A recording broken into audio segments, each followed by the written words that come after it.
तो हेलो साथियों, नमस्कार। स्वागत है आपका अपने चैनल सक्सेस जंक्शन एक कदम सफलता की ओर में। और हम लेकर के आ गए हैं आपके लिए एमपी पटवारी परीक्षा 2023 6 अप्रैल फर्स्ट शिफ्ट का एग्जाम एनालिसिस, जहां पर आज हम कवर करने वाले हैं Hindi, English, math, reasoning, GK, science, computer, management के महत्वपूर्ण प्रश्नों को। जितने भी प्रश्न हमको मिले हैं उन प्रश्नों के बारे में डिटेल में आपको जानकारी देंगे। तो वीडियो को शुरू से लेकर के अंत तक जरूर देखिएगा। लास्ट में हम आपको बताएंगे कि किस सब्जेक्ट से कितने प्रश्न आए हैं और आज की शिफ्ट का कट ऑफ कितना जाने वाला है, क्या क्या पैटर्न में चेंज हुआ है। कंप्यूटर में बहुत बड़ा चेंज यहाँ पर देखने को मिला है। ठीक है, इतिहास से कौन सा संगम वंश, सुलु वंश का कौन सा प्रश्न आया है, वो सारी जानकारी हम आपको देने वाले हैं। करंट अफेयर का वेटेज बढ़ गया है, तो करंट अफेयर के कौन कौन से प्रश्न पूछे गए हैं वो भी हम आपको बताने वाले हैं। तो चलिए शुरुआत करते हैं। वीडियो को लाइक कर दीजिए, चैनल को सब्सक्राइब कर लीजिए।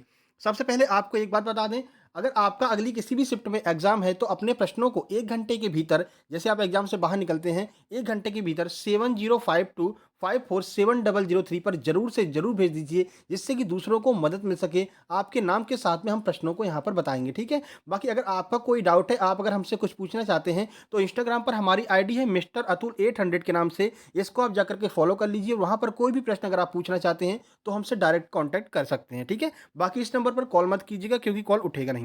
चलिए आगे देखते हैं। आइए देखते हैं आज का पहला प्रश्न क्या है। तो पहला प्रश्न करंट अफेयर से ही रिलेटेड कह सकते हैं। भारत में अभी हाल ही में नोटों का डिमोनेटाइजेशन यानी कि नोटबंदी की गई है। वो एग्जैक्ट डेट पूछी थी कि कब नोटबंदी की गई थी। तो प्रश्न का सही आंसर है 8 नवंबर 2016 को अभी हाल ही में नोटबंदी की गई थी। ठीक है, चलिए इसके बारे में पूरी जानकारी आपको देते हैं क्योंकि आगे इससे प्रश्न बन सकता है। कौन से नोट बंद किए गए, कौन से चालू किए गए, तो देख लीजिए। तो मोदी सरकार ने 8 नवंबर 2016 को देश में नोटबंदी की थी। इस दौरान सरकार ने 1000, याद रखिएगा, 1000 रुपए के नोटों को बंद कर दिया एकदम से। ठीक है, किया था। इस घोषणा के साथ ही 1000 के नोट बंद करके नया 2000 रुपए का नोट जो है वो नया जारी किया गया था। ठीक है, अब 500 की बात करते हैं तो 500 का पुराना नोट बंद करके नया नोट चालू किया गया। अभी बैंकिंग के एक एग्जाम में पूछा गया कि कौन सा नोट बंद करके उसी जैसा दूसरा नोट चालू किया गया। तो याद रखिएगा 500 का ऐसा नोट है जिसे बंद करके दोबारा जो है चालू किया गया नए रूप में। 100 का भी नोट है पर 100 का नोट बाद में आया था, पहले 500 का नोट आया था। ठीक है, चलिए भारत में अब तक कितनी बार नोटबंदी हुई है पूछा जा सकता है। आइए देख लेते हैं। तो 3 बार जो है अब तक भारत में नोटबंदी की जा चुकी है। कब-कब? 11 जनवरी 1996, 17 जनवरी 1978 और 9 नवंबर 2016। ये लागू, देखिए, नोटबंदी 8 तारीख को की गई थी लेकिन लागू हुई थी 9 नवंबर से रात को 12 बजे। वो स्पीच तो आपको याद होगा, आज रात 12 बजे से सारे नोट बंद। ठीक है ना? बड़े मज़े आए थे उस टाइम पे। चलिए आगे बढ़ते हैं। अब आपसे पूछा जाएगा कि कौन से नोट के पीछे क्या है, तो हम 2 नोटों का बता दे रहे हैं। ₹500 के नोट के पीछे लाल किला जो है छपा हुआ है। 2000 के नोट के पीछे मंगलयान छपा है। ये प्रश्न कई बार पूछे गए हैं इसलिए इसको करा दे रहे हैं। बाकी और कौन से नोटों के पीछे क्या-क्या छपा है, ये आपको जो है कमेंट बॉक्स में कमेंट करना है क्योंकि यहाँ से आगे प्रश्न बनेंगे। ठीक है? चलिए एक नोट देते हैं। 100 के नोट के पीछे क्या छपा है, कमेंट बॉक्स में कमेंट करके बताइएगा। ठीक है? चलिए आगे बढ़ते हैं। अगला प्रश्न, लेबर यूनियन की स्थापना कब की गई थी? आइए देख लेते हैं। तो 27 अप्रैल 1918 को लेबर यूनियन की स्थापना की गई थी। ठीक है? कुछ जानकारी आपको देते हैं तो देख लीजिए। मद्रास लेबर यूनियन जो है ना, पहला लेबर यूनियन था। तो देखिए, मद्रास लेबर यूनियन के नाम से भारत में पहला संगठित ट्रेड यूनियन का गठन वर्ष 1918 में हुआ था। वर्ष 2018 में भारत के ट्रेड यूनियन के गठन की शताब्दी के 100 वर्ष पूरे हुए थे। इस वजह से यह प्रश्न आपके एग्जाम में आया। ठीक है, 1918 में स्थापना हुई थी, 2018 में 100 वर्ष पूरे हुए थे। इसका गठन तत्कालीन बंकिंघम और कर्नाटक मिल्स के कार्यकर्ताओं के द्वारा किया गया था। कब? 27 अप्रैल 1918 को पेरम्बूर में जो है इसका गठन किया गया था। ये बात आपको याद रखनी है। ठीक है, आगे बढ़ते हैं। मजदूर दिवस कब मनाया जाता है? याद रखिएगा, अब प्रश्न बनेगा तो 1 मई को मजदूर दिवस मनाया जाता है। देखिए, हमारा काम सिर्फ इतना नहीं कि केवल प्रश्न आपको बताएं, आंसर बताएं और निकल ले, नहीं। हम प्रश्न भी बताएंगे, आंसर भी बताएंगे, उसके बाद में उससे कौन से प्रश्न और बन सकते हैं वो भी हम आपको बताएंगे। साथ ही साथ में आपको एक बात और बता दें, वन रक्षक, एमपीएसआई, एमपी पुलिस की जिसका भी एग्जाम है, इस चैनल को जरूर सब्सक्राइब कर लेना। आपकी बहुत बेहतरीन तैयारी फ्री ऑफ कॉस्ट हम कराने वाले हैं। चाहे वो आपकी इंग्लिश हो, चाहे वो साइंस हो, चाहे जीके हो, कोई भी आपका सब्जेक्ट हो, फ्री ऑफ कॉस्ट तैयारी कराएंगे। आज सुबह आपने देखा होगा मैंने इकोनॉमिक्स का एक वीडियो जो अपलोड किया है जिसमें CRR, cash reserve ratio, bank rate, base rate, यहाँ से इकोनॉमिक्स में आज 3 से 4 प्रश्न आए हुए हैं। ठीक है ना? तो वो वीडियो जो सुबह देख करके गया होगा उसको यहाँ पर फायदा मिल गया होगा। तो हमने एक्टिव वॉइस, पैसिव वॉइस की वीडियो अपलोड कर दिया है, पीक्यूआरएस अपलोड कर दिया है। तो जो आपके वनरक्षक और आपके जेल प्रहरी, साथ ही साथ में जो एमपीएसआई वाले हैं, उनकी बेहतरीन तैयारी फ्री ऑफ कॉस्ट इसी चैनल पर आपको देखने को मिलेगी। ठीक है, चलिए इनमें से कौन सी रचना भास्कराचार्य जी की रचना है? आइए देख लेते हैं। भास्कराचार्य जी की रचना पूछी गई थी तो लीलावती बहुत प्रसिद्ध रचना है भास्कराचार्य जी की। ऑप्शन में भी लीलावती दिया था तो लीलावती इसका सही आंसर हो जाएगा। ठीक है, चलिए देख लेते हैं कब इसकी रचना की गई। देखिए, लीलावती भारतीय गणितज्ञ भास्कर द्वितीय के द्वारा सन, अब ये सन मुझे समझ में नहीं आ रहा 1150 है कि क्या है, ये आप देख लेना, ठीक है? ईस्वी में संस्कृत में रचित गणित और खगोल शास्त्र का एक प्राचीनतम ग्रंथ है। इसमें 625 श्लोक है, याद रखिएगा। श्लोक कितने हैं? 625 श्लोक हैं। यह सिद्धांत शिरोमणि का एक अंग भी है। लीलावती में अंकगणित का विवेचन किया गया है, ठीक है? अब 2 और रचनाएँ याद रखिएगा। अष्टाध्यायी किसकी है? आगे पूछा जाएगा। तो महर्षि पाणिनि की रचना है अष्टाध्यायी, और योग शास्त्र किसकी है? तो योग शास्त्र जो है वो महर्षि पतंजलि की रचना है, ठीक है? बाकी जैमिनी कौन-सी है, और मतलब और भी जो सिद्धार्थ वाली रचना जो भी है, इनको आपको देख लेना है, ठीक है? एक रचना पुरानी वाली पूछी जा रही है, ठीक है ना? ऋषियों मुनियों वाली, ठीक है? अगला प्रश्न था, मौलिक अधिकार का संरक्षक कौन होता है? सबको पता है, बच्चे-बच्चे को मौलिक अधिकार का संरक्षक सुप्रीम कोर्ट होता है। किस आर्टिकल में कहा गया है? आइए देख लेते हैं। तो अनुच्छेद 32 के अनुसार सर्वोच्च न्यायालय मौलिक अधिकारों का संरक्षक और रक्षक है, ठीक है? जिस व्यक्ति के मौलिक अधिकारों का उल्लंघन किया जाता है, वह सीधे उपाय के लिए सर्वोच्च न्यायालय का दरवाजा खटखटा सकता है। मौलिक अधिकारों से रिलेटेड जो भी आपकी प्रॉब्लम होंगी, उसके लिए आप सीधे जो है सुप्रीम कोर्ट में जा सकते हैं, ठीक है? देखिए, खटखटा सकता है। मौलिक अधिकारों के प्रवर्तन से संबंधित कोई भी मामला सर्वोच्च न्यायालय का मूल अधिकार क्षेत्र में भी आता है, यानी सर्वोच्च न्यायालय उस पर सीधे कार्रवाई कर सकता है, ठीक है? किसने किसने बताया? आर्टिकल 32 में। और आर्टिकल 32 की एक और महत्वपूर्ण बात ध्यान रखिएगा, बाबा साहेब भीमराव अंबेडकर ने अनुच्छेद 32 को संविधान की आत्मा कहा है। ये प्रश्न आगे आपके प्रश्न में जो है पेपर में देखने को मिल सकता है। चलिए, फीफा वर्ल्ड कप जो है वो किस खेल से संबंधित है? तो याद रखिएगा, फुटबॉल से संबंधित है फीफा वर्ल्ड कप। चलिए, फीफा के बारे में कुछ जानकारी आपको दे देते हैं। देखिए, तो फीफा विश्व कप, जिसे हम फीफा की फुल फॉर्म याद रखिएगा। फीफा की फुल फॉर्म है federation international D football association, ये फीफा की फुल फॉर्म है, याद रखिएगा। खेल की वैश्विक शासी निकाय के सदस्यों की वरिष्ठ पुरुषों की राष्ट्रीय टीमों द्वारा लड़ी गई एक अंतर्राष्ट्रीय सहचर फुटबॉल प्रतियोगिता है, यानी इसमें फीमेल नहीं खेलती हैं, मेल ही मेल खेलते हैं, ठीक है? अब ये बहुत महत्वपूर्ण याद रखने वाली चीज़ है कि 1942 और 1940 इन 2 वर्षों में जो है फीफा का वर्ल्ड कप नहीं खेला गया है। बाकी 1930 से अब तक जो है लगातार फीफा वर्ल्ड कप खेला जा रहा है। क्यों नहीं खेला गया था? तो द्वितीय विश्व युद्ध की वजह से 1942 और 1946 में जो है नहीं खेला गया था, ठीक है? बाकी ये जानकारी दी गई है। करंट की बात करें तो अर्जेंटीना अभी हाल ही में जीता है, 2022 का जो टूर्नामेंट है वो अर्जेंटीना ने जीता, ठीक है? चलिए आगे बढ़ते हैं। इसकी पीडीएफ की बात करें तो इसका पीडीएफ आपको आज हम वीडियो अपलोड कर रहे हैं, कल छोड़ कर के परसों हमारे टेलीग्राम चैनल सक्सेस जंक्शन पर मिल जाएगा। लिंक नीचे दी गई है और आप ज्वाइन कर सकते हैं सर्च करके भी, ठीक है? उसके अंदर ही एक और चैनल दिया गया है सक्सेस जंक्शन लाइव, वहाँ पर हम ऐसी किताबों की पूरी पीडीएफ डाल देते हैं जहाँ से प्रश्न लगातार बन रहे हैं, चाहे वो एसएससी की कुछ किताबें हों, चाहे वो इंग्लिश की एसएससी की ही किताबें हों, आपके व्यापम की किताब हो, प्रबंधन की किताब हो, पूरी की पूरी किताब की ही पीडीएफ वहाँ पर डली है। आप वहाँ पर फ्री ऑफ कॉस्ट किताबों की जो है डाउनलोड करके पढ़ सकते हैं, ठीक है? चलिए, पैरालंपिक में 2 पदक जीतने वाली पहली भारतीय महिला खिलाड़ी कौन बनी है? तो ये बहुत महत्वपूर्ण करंट अफेयर का प्रश्न है। तो अवनी लेखरा जो है पहली ऐसी भारतीय महिला खिलाड़ी बनी है जिन्होंने पैरालंपिक में, एक ही पैरालंपिक में 2 जो है पदक जीते हैं। आइए देख लेते हैं कुछ जानकारी। तो टोक्यो पैरालंपिक में स्वर्ण पदक जीतने वाली पहली भारतीय महिला बनने के बाद अवनी लेखरा ने वुमेन्स 50 मीटर राइफल 3 पोजीशन में भी एक कांस्य पदक जीत लिया। यानी कि पहले तो उन्होंने गोल्ड जीता, उसके बाद में उन्होंने जो है कांस्य पदक भी जीता था, ठीक है? कांस्य पदक यानी ब्रॉन्ज पदक भी जीता था। तो गोल्ड और ब्रॉन्ज ये 2 पदक उनको एक ही ओलंपिक में मिले हैं, और ऐसा करने वाली पहली भारतीय महिला खिलाड़ी बन गई हैं, ठीक है? अगर पुरुषों की बात करते हैं, ये तो हो गया। पुरुषों की बात करते हैं तो टोक्यो पैरालंपिक में अगर हम बात करें कि पहला पदक किसने जिताया था भारत को, ये प्रश्न बनेगा, क्योंकि प्रश्न ऐसा बन चुका है प्रीवियस एसएससी के एग्जाम में। तो पहला पदक जो है भाविना पटेल ने जिताया था टेबल टेनिस में, ठीक है? तो पहला पदक टोक्यो पैरालंपिक में भाविना पटेल ने टेबल टेनिस में जिताया था। अगर वहीं पुरुषों की बात करते हैं तो देवेंद्र झाझड़िया का नाम आप जरूर याद रखिएगा। प्रश्न पूछा जा सकता है कि किस खेल से संबंधित है? तो देवेंद्र झाझड़िया, जिन्हें जेवलिन थ्रो से संबंधित है, ये अब तक पैरालंपिक में 2 जो है स्वर्ण पदक जीत चुके हैं, एक ही टूर्नामेंट में नहीं, अलग अलग टूर्नामेंट में, लेकिन 2 स्वर्ण पदक पैरालंपिक में जीत चुके हैं। ये प्रश्न बनेगा। बाकी आपको पता है जेवलिन थ्रो का नाम जैसे ही आता है आपके दिमाग में नीरज चोपड़ा का नाम आता है। शुरू में प्रश्न बन चुका है, सरल सरल प्रश्न तो शुरू में ही आ गए थे भाई, और जो पीछे रह गए ना उनको बड़ी दिक्कत हो रही है। शुरू में आ गया था, कितना दूर फेंका है जेवलिन 87 दशमलव कुछ मीटर जो है दूर फेंका था, ठीक है ना? शुरू में बड़े सरल प्रश्न आ गए थे, पर याद रखना शुरू का जो है ना वो नंबर उनके कटेंगे, शुरू वाले जो है, ठीक है? और बाद वालों के नंबर बढ़ेंगे। चलिए, ये नॉर्मलाइजेशन का फंडा है। विजयनगर साम्राज्य का अंतिम शासक कौन था? मतलब अंतिम वंश कौन सा था, ये पूछा गया था। 3-4 वंश दिए हुए थे, फिर पूछा गया था अंतिम वंश कौन था। तो सही आंसर है तुलु वंश जो है वो अंतिम वंश था, ठीक है? देखिए, पूरा आपको क्रम बता देते हैं। तो देखिए, 3 राजवंशों ने विजयनगर साम्राज्य पर शासन किया था। किस-किस ने? संगम वंश ने 1336 से 1486 में, जिसकी स्थापना हरिहर बुक्का ने की थी, ठीक है? उसके बाद सुलु वंश ने 1486 से 1505, उसके बाद में तुलु वंश ने 1505 से 1569 ईस्वी तक जो है विजयनगर साम्राज्य पर शासन किया था। अब विजयनगर साम्राज्य की स्थापना किसने की थी? सबको पता है, हरिहर और बुक्का नाम की देखिए इस साम्राज्य की स्थापना बुक्का बुक्का और हरिहर सबको पता होगा, ठीक है, नामक दो भाइयों ने जो है इसकी स्थापना की थी, ठीक है। राजा कृष्णदेव राय पूछा था कि राजा कृष्णदेव राय जो है कौन से साम्राज्य से संबंधित हैं, तो राजा कृष्णदेव राय जो है वो विजयनगर साम्राज्य से संबंधित हैं। विजयनगर साम्राज्य के महान शासक हैं राजा कृष्णदेव राय, ठीक है। चलिए, इनकी बाबर से बहुत अच्छी दोस्ती थी। बाबर ने जो अपनी आत्मकथा लिखी है ना, उसमें किस शासक का वर्णन किया है, तो राजा कृष्णदेव राय का वर्णन किया गया है। ये प्रश्न एनटीपीसी मेंस के एग्जाम में पूछा गया था, रेलवे में, ठीक है। ये प्रश्न आगे बन सकता है, तो हमने आपको बता दिया है।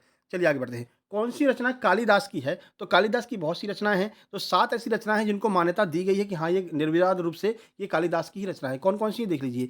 3 तो नाटक हैं, कौन से हैं? देखिए, अभिज्ञान शाकुंतलम, ठीक है, विक्रमो उर्वशीयम और मालविकाग्निमित्रम, ये 3 नाटक हैं। 2 महाकाव्य कौन से हैं? रघुवंशम और कुमार संभवम, ये 2 महाकाव्य हैं। और 2 खंड काव्य कौन से हैं? मेघदूतम और ऋतुसंहारम, ये 2 खंड काव्य हैं। ये पूरा आप याद कर लीजिए, क्योंकि ये हिंदी में भी आपसे प्रश्न पूछा जा सकता है, ठीक है। कौन सा महाकाव्य है, कौन सा आपका नाटक है, ये प्रश्न आगे बन सकता है। चलिए अब आगे बढ़ लेते हैं। जीएसटी टैक्स भारत में कब से लागू हुआ? तो याद रखिएगा 1 जुलाई 2017 से जीएसटी टैक्स जो है वो भारत में लागू हुआ। जीएसटी दिवस कब मनाया जाता है? तो याद रखिएगा 1 जुलाई को जीएसटी दिवस मनाया जाता है। कौन सा संविधान संशोधन था? तो 101वां संविधान संशोधन था, जिसके द्वारा जो है जीएसटी को भारत में लागू किया गया। चलिए कुछ जानकारी देख लेते हैं। तो वस्तु एवं सेवा कर, संक्षेप में अगर हम बात करते हैं तो ये संक्षेप में जीएसटी कहते हैं इसको, ठीक है। अब ये गुड्स एंड सर्विस टैक्स इसका फुल फॉर्म हो जाएगा। 1 जुलाई 2017 से लागू किया गया एक महत्वपूर्ण अप्रत्यक्ष कर। ये बहुत महत्वपूर्ण है आपके लिए। कौन सा कैसा कर है, प्रत्यक्ष या अप्रत्यक्ष? तो यह एक अप्रत्यक्ष कर है, ठीक है, जिसे सरकार व कई अर्थशास्त्रियों के द्वारा स्वतंत्रता के पश्चात सबसे बड़ा आर्थिक सुधार जो है बताया गया है, ठीक है। और पहला लागू करने वाला पहला राज्य कौन सा है? तो असम ऐसा पहला राज्य है जिसने जो है जीएसटी को लागू किया था, ठीक है। चलिए आगे बढ़ते हैं। रतौंधी किस विटामिन की कमी से होता है? अब साइंस की बात करते हैं, तो विटामिन सी की कमी से यहाँ पर नहीं भैया, विटामिन ए की कमी से रतौंधी होता है, ठीक है। चलिए, रतौंधी जो है वो विटामिन ए की कमी से होता है। अब यहाँ पर एक बार हम फिर रिवाइज करा देते हैं। देखिए, हमारी जीके जीएस और साइंस वाली वीडियो जरूर देख लेना। जो भी एग्जाम देने जा रहे हैं, जिनका 15 मार्च से लेकर के अब तक जो है जितने भी प्रश्न साइंस जीके जीएस में पूछे गए हैं, सारे प्रश्नों को एक साथ कंपाइल करके हमने एक वीडियो बना दी है। उस वीडियो से हर दिन कम से कम 7 से 8 प्रश्न रिपीट हो रहे हैं, क्योंकि वो सारे प्रश्न उसमें एक साथ में हैं जो 15 मार्च से अब तक पूछे गए हैं। आपको पता है प्रश्न रिपीट होते हैं क्योंकि प्रश्न अब खत्म हो चुके हैं। बहुत सारे प्रश्न अब रिपीट होंगे। इसके बाद जिसका भी एग्जाम हो वो वीडियो जरूर देख करके जाना। ये वीडियो जैसे खत्म होगी ना, इसी स्क्रीन पर आपको देखने को मिल जाएगी, ठीक है। वो वीडियो उस पर क्लिक करके आप वो वीडियो जरूर देख लेना।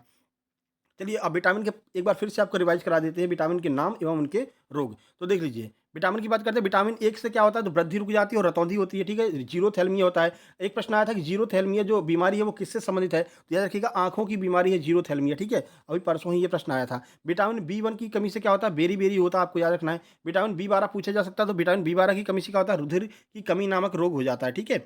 बाकी विटामिन सी की कमी से मसूड़े फूल जाते हैं, स्कर्वी नामक रोग हो जाता है। विटामिन डी से सूखा रोग यानी कि रिकेट्स हो जाता है। ये रिकेट्स भी पूछा गया है, स्कर्वी भी पूछा जा चुका है। विटामिन ई अभी तक नहीं पूछा गया, लेकिन अब ये पूछा जाएगा। इंपॉर्टेंट लगा लीजिए, स्टार मार्क कर लीजिए। जनन शक्ति का कम होना विटामिन ए की वजह से होता है। विटामिन के की वजह से क्या होता है? तो रुधिर का स्त्राव जो है कम हो जाता है, थक्का नहीं जमता है। साथ ही विटामिन के वाला प्रश्न भी आज पूछा गया है। अभी पूछा कि नहीं पूछा ये तो नहीं पता, लेकिन कोई कोई बता रहा था कि विटामिन के वाला पूछा गया था, किसकी वजह से थक्का नहीं जमता है? तो विटामिन के की कमी की वजह से थक्का जो है वो शरीर में नहीं जमता है। आगे बढ़ते हैं। इनमें से कौन सी धातु मुलायम धातु होती है? तो देख लीजिए, कुछ मुलायम धातु ऑप्शन तो मिले नहीं है हमको, लेकिन कौन कौन सी धातु मुलायम होती है वो जरूर हम आपको बता देते हैं। तो क्षारीय धातु लिथियम, सोडियम, पोटेशियम इतनी मुलायम होती है कि उन्हें चाकू से भी काटा जा सकता है। तो तीनों धातुओं के नाम आपको याद रखना है। ये 3 धातु ऐसी हैं जो बहुत ही ज़्यादा मुलायम होती हैं, ठीक है। अब प्रश्न आप लोग भेजते नहीं है, फिर एक आध दो प्रश्न इधर उधर हो जाता है तो फिर कमेंट बॉक्स में कमेंट करते हैं, ये प्रश्न नहीं आया था, ये प्रश्न नहीं आया था। भाई इसीलिए तो कहते हैं प्रश्न भेज दिया करो, है ना। तो प्रश्न तो कोई भेजना नहीं चाहता। चलिए आईयूपीएससी का फुल फॉर्म बताइए। चलिए आईयूपीएससी का फुल फॉर्म देख लेते हैं कि क्या होता है आईयूपीएससी का फुल फॉर्म। एक प्रश्न फुल फॉर्म से जरूर आ रहा है साइंस में, ठीक है। तो बात करें आईयूपीएससी की, तो देखिए international union of pure and applied chemistry, ये आईयूपीएससी का फुल फॉर्म होता है। कुछ जानकारी देख लीजिए।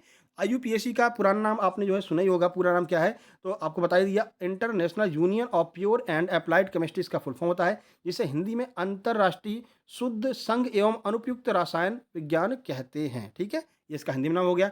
यह वह संघ है जो हमें कार्बनिक यौगिकों के नाम आसानी से दे पाने में मदद करता है। इसका उद्देश्य यौगिकों का नामकरण तथा संचार में हमारी मदद करना, ये इसका काम है, ठीक है। ऑक्सीजन की खोज पूछी गई थी, किसने की है?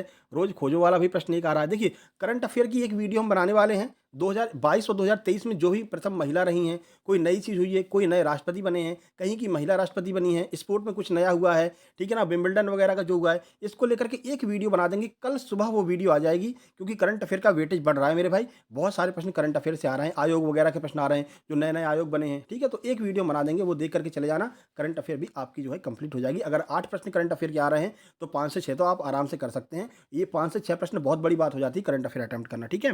तो जोसेफ प्रिस्टले ने जो है वो ऑक्सीजन की खोज की थी, देख लीजिए।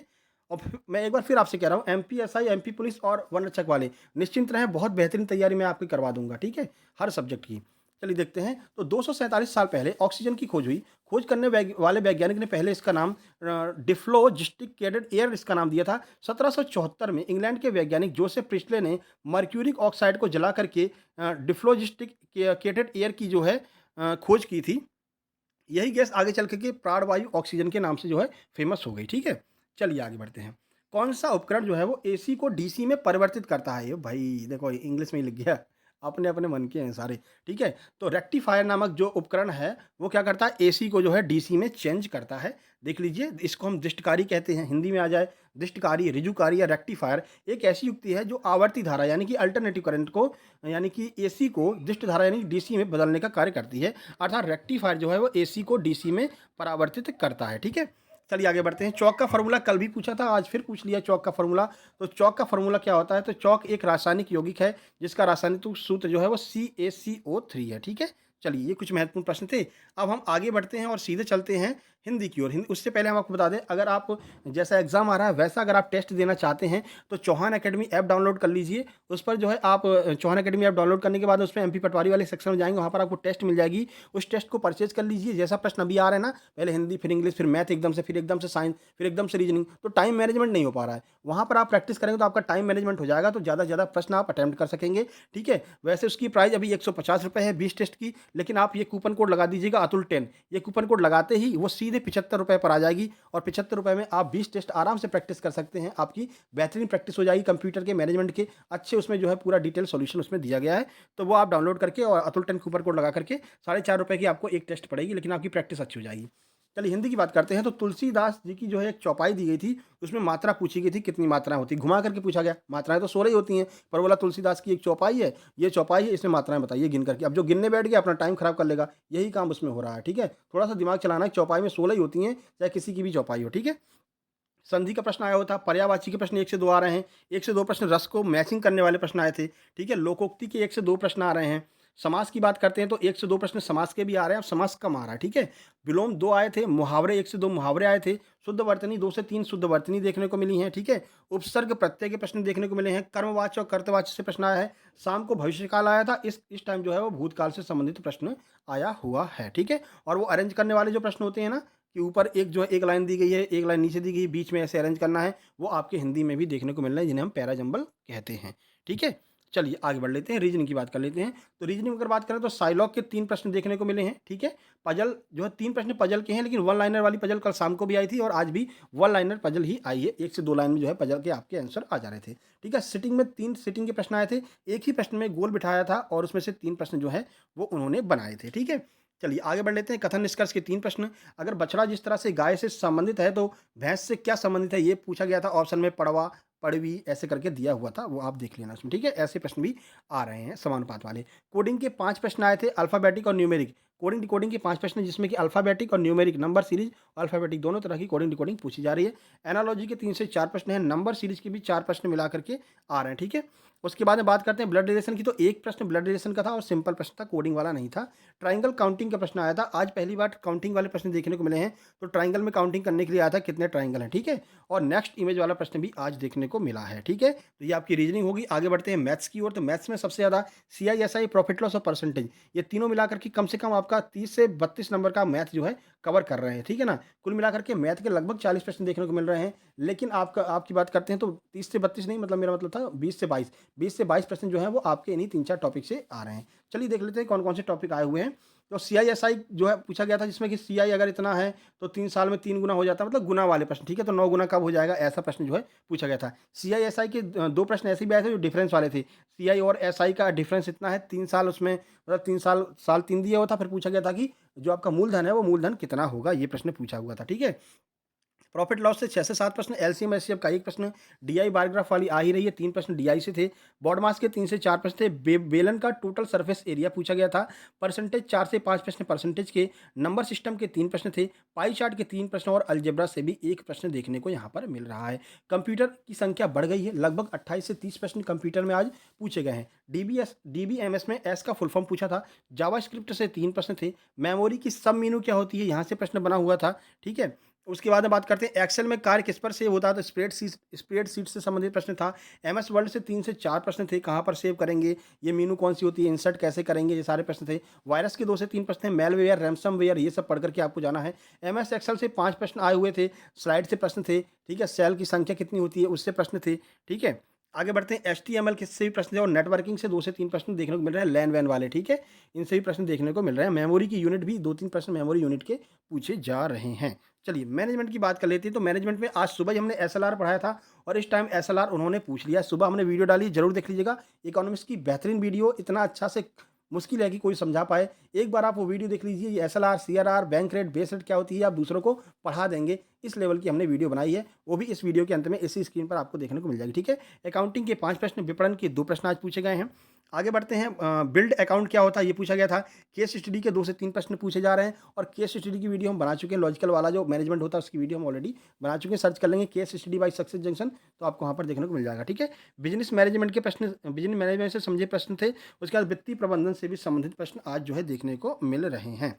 इंग्लिश की बात करते हैं तो 5 जो है पीक्यूआरएस आ रहे हैं। पीक्यूआरएस की वीडियो ऑलरेडी अपलोड कर चुके हैं, नहीं देखी तो जरूर देख लीजिएगा। पीक्यूआरएस एक्टिव पैसिव 4 से 5 आ रहा है और एक्टिव पैसिव की वीडियो 2 अपलोड की है मैंने। एक में सिंपल टेंस वाली एक्टिव से पैसिव, उसके बाद में दूसरी वीडियो में जो स्पेशल एक्टिव पैसिव होती है, यानी कि जो गुस्सा आ जाता है, रिक्वेस्ट हो जाती है, ऑर्डर हो जाता है, तो वो वाले भी एक जो है एक वीडियो में कंपाइल कर दिया, वो जरूर देख लीजिएगा। 4 से 5 प्रश्न आ रहे हैं, वो दोनों वीडियो देख जाएंगे तो आपकी टेंशन खत्म हो जाएगी। Active passive by Success Junction डालेंगे, दोनों वीडियो आ जाएंगे, ठीक है? डायरेक्ट इनडायरेक्ट के 4 प्रश्न आ रहे हैं। एंटोसिनो के 2 से 3 प्रश्न देखने को मिले हैं। ईडीएम्स का भी 1 देखने को मिला है और नया टॉपिक यहाँ पर ऐड हुआ है, फिलर्स, यानी कि फिल इन द ब्लैंक्स जो है देखने को मिल रहे हैं। फिल इन द ब्लैंक्स ऐसे, ठीक है? लेकिन सिंगल फिलर मिल रहा है, तो सिंगल फिलर के 3 से 4 प्रश्न सिंगल फिलर के देखने को मिले हैं और स्पेलिंग चेकिंग वाले प्रश्न भी आ रहे हैं। ओवरऑल सब्जेक्ट की अगर हम बात करें तो मैथ रीजनिंग को मिलाकर के कल शाम को 75 थे और इस टाइम जो है 70 प्लस प्रश्न जो है मैथ रीजनिंग क्या है। जीके और साइंस को मिलाकर के 42 प्रश्न हैं, जिसमें जीके के प्रश्न कम है, साइंस की संख्या बढ़ चुकी है, ठीक है? कंप्यूटर के 30 प्रश्न जो है आज आए हुए हैं। मैनेजमेंट के लगभग 18 प्रश्न आए थे, इंग्लिश की पूरे 25 प्रश्न आए थे और हिंदी के भी पूरे 25 प्रश्न आए थे। इस टाइम की कट ऑफ की बात करें, पेपर का लेवल थोड़ा था अप था, तो 132 से 135 के बीच में जो भी होगा अपने आप को सेफ जोन में समझ सकता है, ठीक है? बाकी टेस्ट सीरीज ज्वाइन करने के लिए हमने बता दिया, टेस्ट सीरीज आप ज्वाइन कर लीजिए, वहाँ पर अपने टाइम मैनेजमेंट आपका अच्छे से हो जाएगा। अतुल 10 कूपन कोड लगा देंगे, चाहे कोई भी कोर्स वहाँ से खरीदते हैं चौहान अकेडमी का या कोई टेस्ट सीरीज लगाते हैं, ये कोड लगा देंगे तो जितनी प्राइस होगी उसकी सीधे 50% आपको लेस वहाँ पर मिल जाएगा, ठीक है?